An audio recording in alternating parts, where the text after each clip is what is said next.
What's going on, everyone? Timothy at Time and Refinement. Hope you all are having a blessed day. I just got back from Virginia over this past weekend and was there for a friend's wedding. Had a phenomenal time. And I wanted to discuss the sanctity of marriage, commitment, and just vows before people, family, friends, all that stuff. Now, as we know, divorce rates are through the roof in America. People don't like to commit. People don't like to hold out and wait. People don't like to, make that commitment and stick with it for long term. Some do. Most don't. And these two people, their husband and wife, are 24 and 23, I believe. So a little bit younger, which is awesome. And they decided to not live together and to not have relations until they got married. And, purity culture has its cons, absolutely. The issue around sex, the perceived negativity and cynicalness around sex. You should be able to be free and not have to repress that. That's a whole other discussion. But to save yourself for your husband and for your wife is something that is not talked about often, and people only talk about it until after they went and slept around. At least that's what I've gathered. That's been my thing. And so just these two people making that vow and making that promise to stick with each other through thick and thin, on top of having that person be there first, really is going to set themselves up for success big time. Sorry, I can't talk today. I don't think people realize that. I don't think people realize that giving yourself to one person and letting that person shape your heart and your soul properly, as it's proper, really is a big thing. And I don't think we talk about it enough. I come from that perspective. I haven't done anything with anybody. I'm hoping to save that for my future wife, God willing. And I hope that she does the same. Because this entire hookup culture that we're in, this entire just go have fun, go sleep with whoever you want, really is damaging. And I think it's one of the main determinants of damage in our culture these days. It's not political.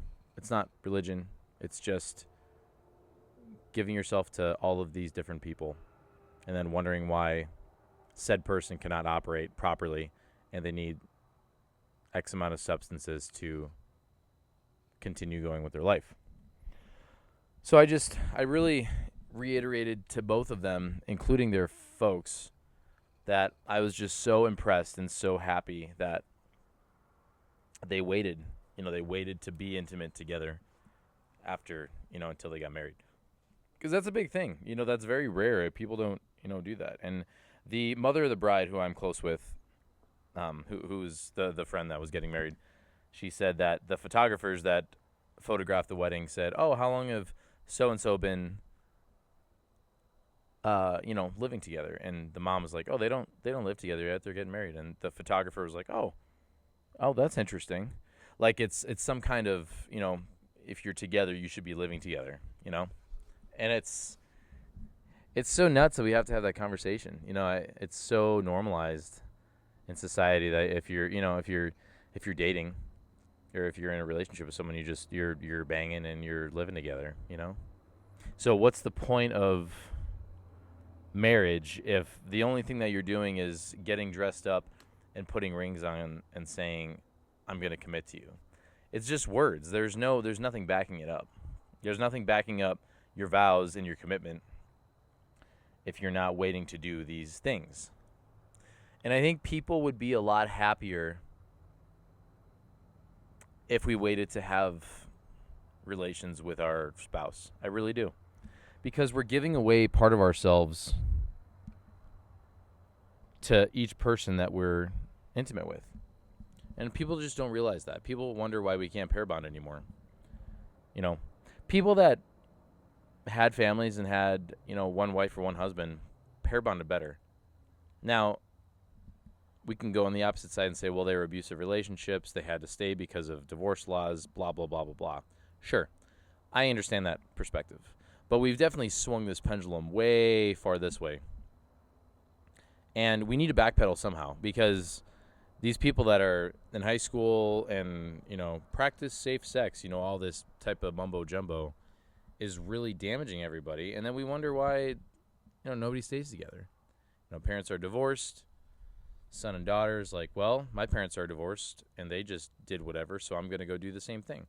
There is no example being set for the younger generation, especially considering they want to get married one day. And I take this is a pretty narrow-minded approach, which in my opinion is necessary to fix this issue that we have at hand. People that talk about they want a husband or a wife, they're looking for a husband or wife in dating, in a relationship, in church, all this stuff. It's going to be much harder for you to find someone if you give yourself away to other people before that. It's just the fact of the matter. That's just the fact. People can disparage me all they want, and they can say, well, it's just, you want to love people and you want to give yourself away and it's fun and this and that. It's not. It's not. Now you have all of these Christian, not so much Christian, but conservative commentators that are like, why you should only have one partner, why you should only be with one person, because you're exchanging souls with this thing. You're exchanging souls with this activity. And I don't know how we've minimalized it to that's just how it goes. It boggles my mind. And this video is just for me as it is for you guys, because it helps me to reiterate my values and morals on this subject. So for those of you that are watching and listening, I really encourage you to, if you have done, said deed, there's no hate, there's no judgment.